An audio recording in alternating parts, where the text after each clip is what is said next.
que mon confrère Krech, qui est l'échelon local de la défense de Général sur Boulogne et sur Calais, et c'est mon confrère qui a passé un petit peu de nuit noire et de jours brumeux ces dernières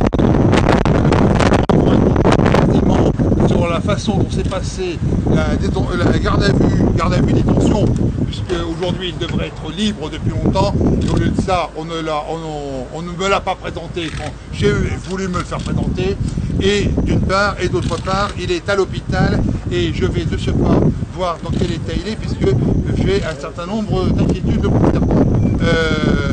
Mais je laisse la parole à mon confrère qui pourra répondre aux questions techniques. Merci. La garde à vue s'est prolongée, 48 heures de garde à vue pour un général certes de 75 ans marathonien qui en a vu d'autres. Eh bien, ça joue beaucoup sur la résistance humaine. Je pense qu'un peu de déshydratation au terme des 24 premières heures de garde à vue. Au bout des 48 heures de garde à vue, je pense qu'effectivement il a eu une défaillance et l'hospitalisation s'est imposée. On a pris soin effectivement d'informer les autorités judiciaires de police. Effectivement, il y avait un phénomène de déshydratation qui pouvait effectivement nuire à sa santé. Et ce qui devait arriver arriva. En fin de garde à vue, il a été hospitalisé. Alors j'ai pu m'entretenir dans le cadre de 48 heures de garde à vue. Alors vous devez savoir que durant ces 48 heures de garde à vue, il a répondu 3 heures d'audition sur une période de 48 heures, c'est peu. Alors est-ce que cela nécessitait une prolongation de la garde à vue? Mes confrères et moi pensons que non. Aujourd'hui, mon confrère s'en va très rapidement lui rendre visite au CHM de Calais.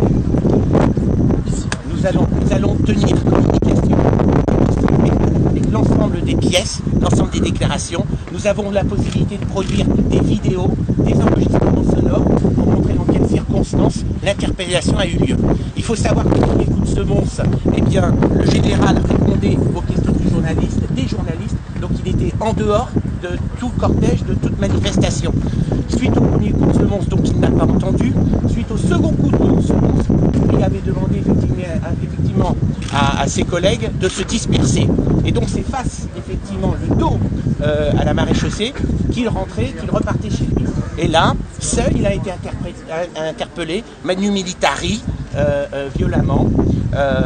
Voilà, ce qui nous étonne, c'est qu'un seul, et en particulier le général, fut interpellé à ce moment-là, alors qu'il était tout de même entouré de ses collègues, de ses proches, de son premier cercle d'amis. Et comme je l'ai déjà dit, ce qui nous gêne au plus haut point, c'est la brutalité avec laquelle ce journal a été interpellé.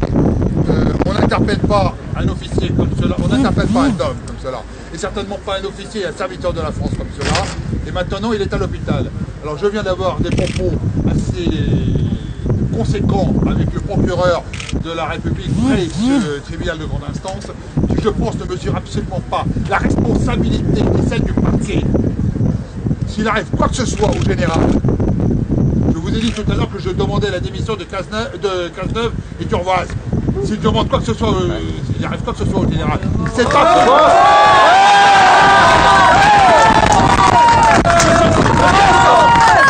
c'est le gouvernement qui devra prendre tirer ses conséquences. On ne gouverne pas à talon. Démission. Alors vous devez... Gouvernement, démission. Vous devez... S'il vous plaît, laissez parler mon confrère. Vous devez savoir que le général a toujours répondu aux questions et aux interrogations des officiers de police judiciaire. Il a toujours nié une quelconque intention de participer à cette manifestation interdite. Il a pu répondre, il s'en expliquera, il a cœur effectivement à s'expliquer, à rencontrer les juges ici de Boulogne pour leur donner toutes ces explications. Bon, maintenant, s'il vous plaît, chers amis, je m'adresse aux personnes qui sont ici. Ils sont tous extrêmement sympathiques, ils sont là pour soutenir Christian Pépal. Ils sont tous sympathiques, sauf ceux qui sont encore plus sympathiques que les autres, c'est-à-dire ceux qui ont les bérets rouges. Je vous demande de quitter les lieux, ça n'a aucun intérêt de rester sur place maintenant. Le message que l'on voulait faire passer, que vous vouliez faire passer, que moi en tant qu'avocat, je voulais qu'il puisse être relayé dans les de notre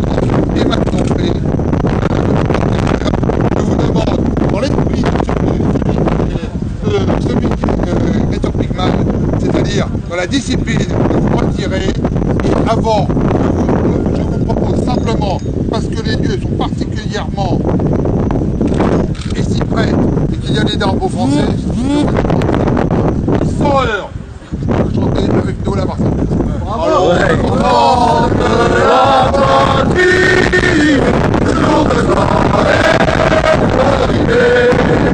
Oh,